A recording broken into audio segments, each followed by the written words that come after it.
Após o início dos problemas entre Ucrânia e Rússia em fevereiro de 2022, a Comissão Europeia impôs sanções à importação de petróleo e gás russo. E a Rússia, por sua vez, reagiu cortando o abastecimento de energia para a Europa. E a Europa foi muito prejudicada justamente porque ela tem uma dependência energética muito grande da Rússia. Não demorou muito para os preços de energia atingirem recorde. Os preços da eletricidade não afetaram apenas as famílias, mas também as empresas europeias, aumentando seus custos de produção. Muitas empresas decidiram suspender temporariamente as suas fábricas, a sua produção, mas muitas tiveram que, em definitivo, fechar as portas. Trazer o exemplo aqui do setor de alumínio na Europa, altamente intensivo em energia. Ele foi um dos primeiros a registrar problemas em larga escala. Uma fábrica de alumínio é um incêndio contínuo, não pode parar por mais de 2 horas. Caso contrário, toda a linha de produção seria destruída. Fechar uma fábrica é uma decisão dolorosa, porque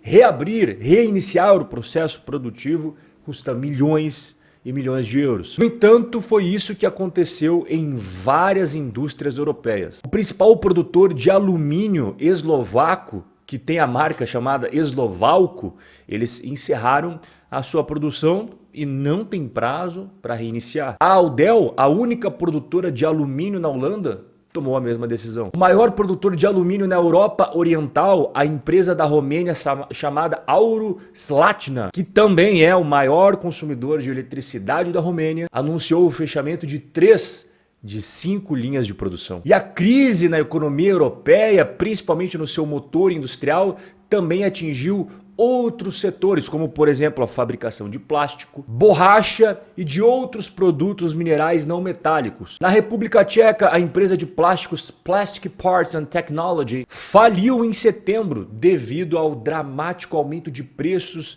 de energia e todos os seus funcionários perderam o emprego. Na Bélgica, o produtor de borracha Arlanxio anunciou demissão de vários funcionários. Na Polônia, o fabricante de revestimentos cerâmicos Serrad anunciou o fechamento de 3 das suas 7 linhas de produção e também fez várias demissões em massa. Inclusive, nessa cerâmica, a administração diz que o grande culpado foi o custo de energia, que desde janeiro de 2021 até agora subiu 1.500%. Outra produtora de revestimentos cerâmicos, a espanhola Alcon, anunciou um plano de demissão de 185 funcionários efetivos e 550 funcionários temporários. Isso aqui são apenas alguns exemplos de tudo que está acontecendo na indústria europeia. E o que os políticos estão fazendo? Eles responderam a essa crise energética com pacotes de ajuda de, claro, dinheiro público para compensar tanto as famílias quanto as empresas. Desde o início da crise energética, mais de 705 bilhões de euros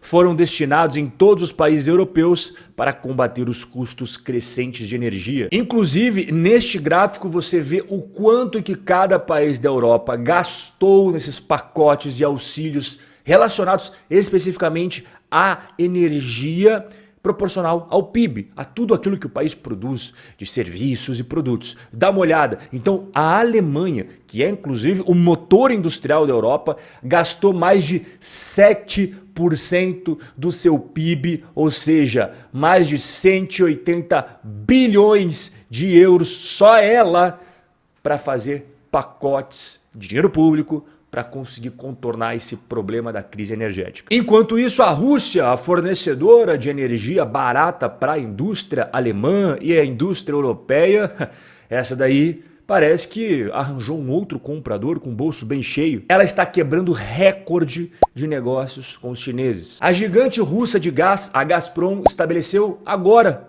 neste final de semana, um novo recorde histórico. A exportação diária de gás russo para a China através do gasoduto Power of Siberia alcançou agora o nível recorde de exportação a cada 24 horas. E essa informação, inclusive, foi confirmada pela Gazprom nesse último sábado agora, desse final de semana que passou. Vale lembrar que a Gazprom fechou um contrato de fornecimento diário de gás para a China e a China está pedindo cada vez mais entregas do que o cronograma aprovado. E é claro que os russos estão sorrindo de orelha a orelha para entregar cada vez mais gás aos chineses. Enquanto a China aproveita o gás barato da Rússia para usar em sua produção industrial, a Europa, como você viu, não tem a mesma sorte. Vamos trazer um exemplo aqui da Alemanha, que é, como eu falei agora há pouco, o motor industrial da Europa. A BASF é o maior complexo químico integrado do mundo. A força vital dessa empresa era o gás natural barato que vinha da Rússia e chegava até a Alemanha para eles utilizarem ali em seus processos químicos. Bom, quando tudo foi rala abaixo nas relações entre Europa e Rússia, principalmente o fornecimento de gás e os preços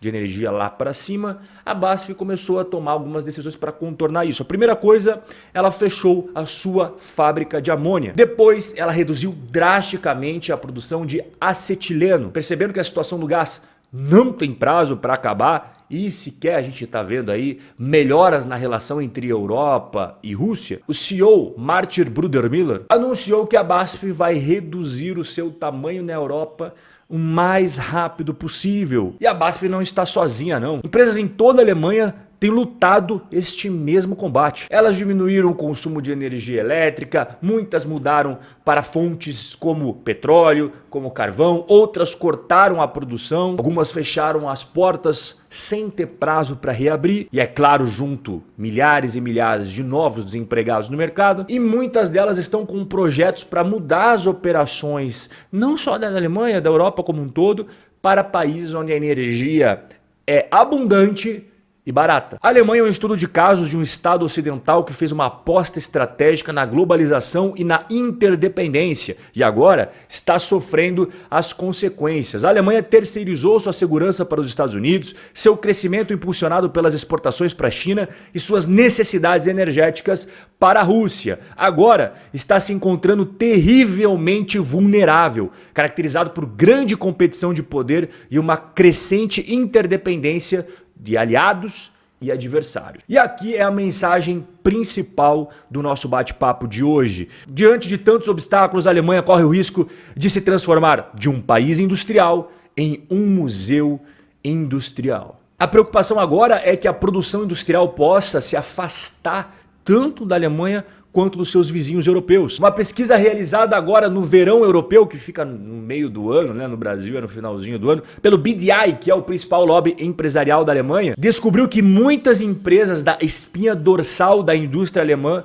querem transferir a sua produção para outros países. E o principal fator elencado pelos empresários que responderam a essa pesquisa que querem ir embora são os custos de energia. Mas tem outras coisas que não são muito faladas que eu vou explicar aqui também, que vem junto a reboque. O ambiente de negócios, tanto na Alemanha quanto na Europa, vem se deteriorando a cada ano que passa. O crescimento no mercado europeu tem sido lento por mais de uma década e a regulamentação da União Europeia sobre o ESG causa problemas para inúmeras empresas de micro, pequeno, médio porte, principalmente aquelas empresas que não têm milhares e milhares e milhares e milhares de funcionários para poder cumprir todos os regramentos ESG que agora são moda. E se você vai achando que Audi, Mercedes e essas outras empresas alemãs que você conhece são as responsáveis por mover a economia alemã, não é.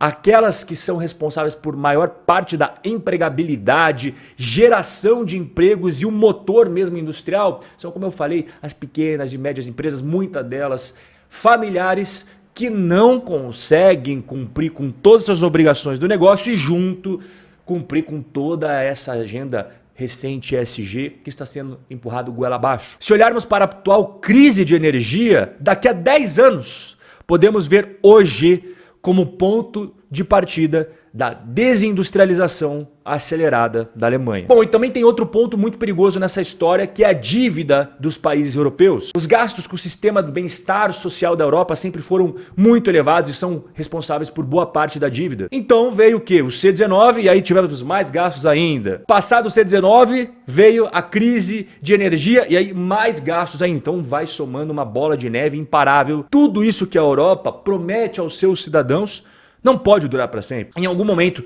um grande governo vai acabar insolvente dentro da Europa. Aqui, inclusive, você está vendo os países que têm mais risco em relação ao seu endividamento proporcional às suas economias. Então você percebe que a Grécia, ela está numa situação que sempre foi muito complicada, seguido da Itália, seguido de Portugal. Em 2021, as dívidas brutas combinadas do governo da zona do euro ficaram em 95% do PIB. Você tem uma ideia? Em 2010 era 86%, sendo que a meta acordada entre eles é 60% e reduzir a dívida para 60% do PIB, mesmo que ao longo de 2 décadas, exigiria superávites primários maiores do que qualquer país europeu já alcançou na história moderna. Você consegue imaginar os países europeus gastando menos? Se em algum momento os mercados decidirem que a dívida de algum desses países da Europa é insustentável, as autoridades elas terão apenas 2 opções. Primeira opção, calote na dívida, e isso será às custas dos investidores, ou a segunda opção, resgatar o país quebrado às custas dos contribuintes. Claro que isso tem consequência. A primeira opção, o calote na dívida, traria uma crise financeira sem precedentes. E a segunda opção, de resgatar o país às custas dos contribuintes de impostos, com certeza seria o fracasso político de quem estivesse no poder. Qual das 2 opções o político, os líderes, o pessoal que manda na Europa iria escolher? Eu vou deixar para você me contar essa daí aqui embaixo. Depois de tudo, o nosso bate-papo, é claro que eu vou querer saber sua visão sobre tudo isso que a gente falou, não apenas da Alemanha, da Europa como um todo, e o problema que eles estão enfrentando, gravíssimo em sua economia. Um forte abraço e a gente vai se ver no nosso próximo encontro.